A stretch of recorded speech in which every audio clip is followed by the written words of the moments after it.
إذا مشاهدينا الكرام، بالنسبة لتنزيل قناة كارتون نتورك عربية، القناة توقفت نهائيا من التردد 11277. القناة لم تعد تعمل على هذا التردد القديم. إذا القناة انتقلت إلى التردد الجديد من الحزمة العامة، وذلك على مدار نايلسات. سنقوم الآن بتنزيلها، وذلك بالدخول دائما إلى التركيب ثم الدخول إلى الإعدادات الهوائية. نختار قمر نايلسات 7 درجات غربا. هنا لائحة الأقمار، نختار دائما القمر نايلسات 7 درجات غربا، ثم نمر إلى قائمة الترددات، نضغط أوكي ونبحث عن التردد الذي سنضيف. هنا التردد الذي سنضيفه غير موجود هنا. إذا كان التردد موجود ضمن هذه الباقة لا داعي لعمل إضافة.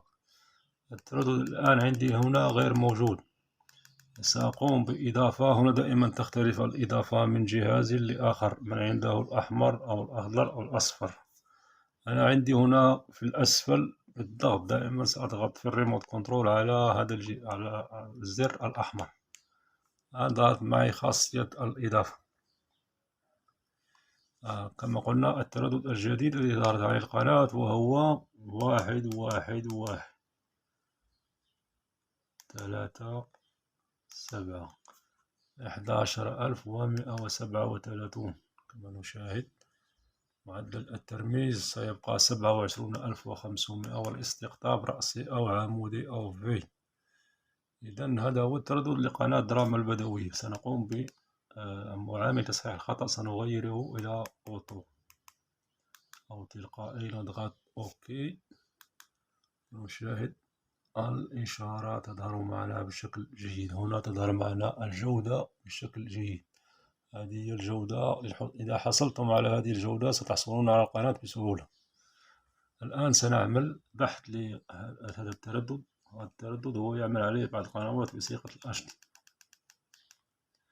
سأقوم بتغيير بدء البحث بالتردد فقط. كما نشاهد بحث الشبكة لا، وسأضغط وأنتظر نزول قناة كارتون نتورك عربية.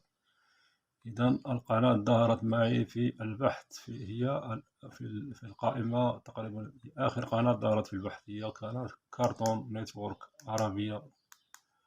إذا سنشاهد قناة هذه في الأخير، قناة كارتون نتورك HD. كما تشاهدون هنا كارتون نتورك HD أمامها التردد كله بصيغة HD.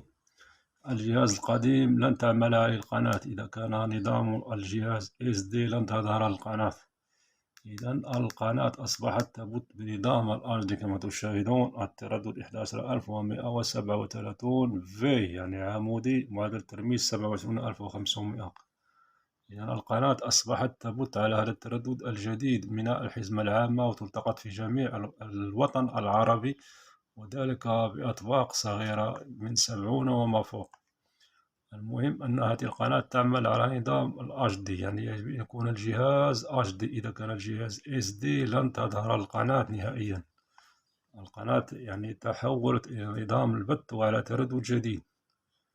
إذا هذه قناة كارتون نتورك عربية، تردد واحد فقط هو الذي نشاهده الآن، 11137. إذا نلتقي في الفيديو القادم بحول الله.